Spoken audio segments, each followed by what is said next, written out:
Hi friends, Thomas Alva Edison అనే వ్యక్తి మీ అందరికీ తెలుసు. ఈ థామస్ ఆల్వా ఎడిసన్ అనే వ్యక్తి మహామేధావి.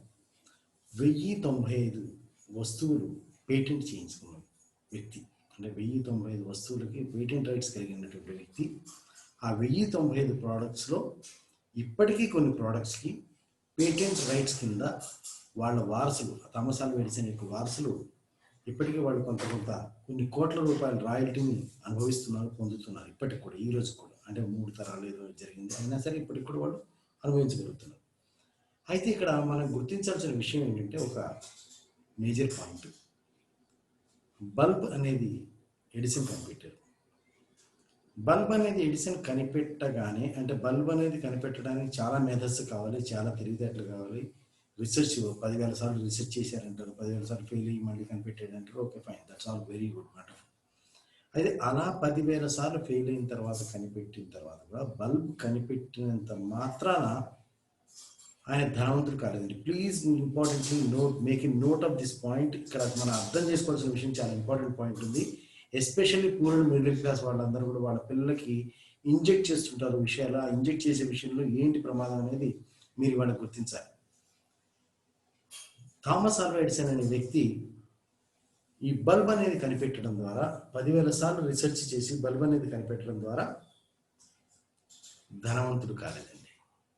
Please understand. దానివల్ల ఆయన పేరు ప్రఖ్యాతలు వచ్చినాయి, దానివల్ల గుర్తింపు వచ్చింది, తనకి పేటెంట్ రైట్ వచ్చింది, దానివల్ల ఆయన ఒక గొప్ప వ్యక్తిగా కీర్తించబడ్డాడే కానీ ధనవంతుడు కాదు. ధనవంతుడు ఎప్పుడయ్యాడంటే, ఆ బల్బు అనే ప్రోడక్ట్ కనిపెట్టిన తర్వాత ఆ బల్బుతో వ్యాపారం ఎప్పుడైతే చేశాడో, దానికి వ్యాపారంలోకి తను ఎప్పుడైతే కన్వర్ట్ చేశాడో, లేదా దానికి ఒక బిజినెస్ మోడల్ ఇచ్చాడో, దానికి ఎప్పుడైతే ఒక ఫైనాన్షియల్ కన్వర్షన్కి, ఆర్థిక రూపాంతరం చెందడానికి దానికి ఒక అవకాశాన్ని తీసుకున్నాడో, దానికి ఆ మోడల్ని క్రియేట్ చేశాడో, అప్పుడు మాత్రమే ధనవంతుడు అయ్యాడు. సో ఇక్కడ మీరు అర్థం చేసుకోవాల్సిన విషయాలు రెండండి. థామస్ ఆల్వా ఎడిసన్లో 2 కోణాలు. ఒకటి, బల్బు కనిపెట్టగలిగే మేధస్సు. 2, ఆ కనిపెట్టిన దాన్ని ఎన్కాష్ చేసుకోగలిగే తెలివితేటలు. ఈ 2 ఒకటి కాదు, ఈ 2 వేరు వేరు. ఈ 2 ఒకే వ్యక్తిలో ఉండటం అనేది థామస్ ఆల్వా ఎడిసన్ లాంటి వాళ్ళకి చాలా అద్భుతంగా అదృష్టవంతులు. కానీ 90% జనాలకి ఏమిటంటే, ఏదో ఒక కోణం ఉంటుంది. అంటే ఆ వ్యక్తి ఐదర్ మేధస్సు కలిగిన ఉంటాడు, అంటే కొత్త కొత్త విషయాలు కనిపెట్టగలిగి, అంటే చాలా ఇంటెలిజెంట్ ఉన్నాడు, చాలా ఇంటెలిజెంట్ ఉంటుంది. మొత్తం దాంట్లో డీప్గా దాంట్లో డైవ్ చేసి మరీ విషయాలు కనిపెడుతూ ఉంటాడు. కానీ ఆ కనిపెట్టిన విషయాన్ని కానీ, లేదా తన మేధస్సుని మనీ రూపంలో కన్వర్ట్ చేయడం అనేది తనకి రాదు. కొంతమంది ఉంటారు other side of the angle, వాళ్ళకి ఏమాత్రం మేధస్సు ఉండదు, కానీ ఇలాంటి వాళ్ళ మేధస్సుని మనీ రూపంలో కన్వర్ట్ చేసుకోవడం ఎలా అనేది వాళ్ళకి తెలుస్తుంది. సో వాళ్ళు ఏం చేస్తారు, ఇలాంటి వాళ్ళందరినీ వాళ్ళ ఉద్యోగాల రూపంలోనో, లేదా రీసెర్చ్ ఫండ్ రూపంలోనో, ఏదో రూపంలో వాళ్ళని దగ్గర తీసి వాళ్ళకి కావాల్సిన నామినల్ ఛార్జెస్ ఇస్తాం, వాళ్ళ మేధస్సుని వీళ్ళు మనీ రూపంలో కన్వర్ట్ చేసుకోవడం జరుగుతుంటుంది.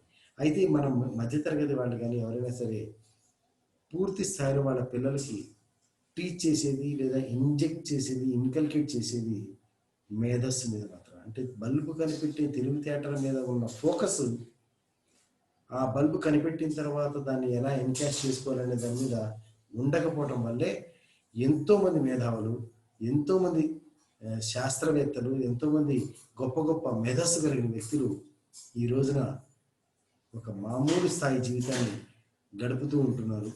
అదే ఒక మామూలు యావరేజ్ తెలివితేటలు కలిగిన వ్యక్తి, ఈ మేధస్సుని ఎన్కాష్ చేసుకోవడం కలిగిన వ్యక్తి, ఎన్కాష్ చేసుకోగలిగే టాలెంట్ కలిగిన వ్యక్తి, తను కోట్లకు పడగలిసి అద్భుతంగా జీవితంలో రాణించడం అనేది జరుగుతుంది. సో ఇప్పుడు మనం ఇక్కడ గుర్తించాల్సిన విషయం ఏంటంటే, మేధస్సు వేరు, మనీ సంపాదించే తెలివితేటలు వేరు.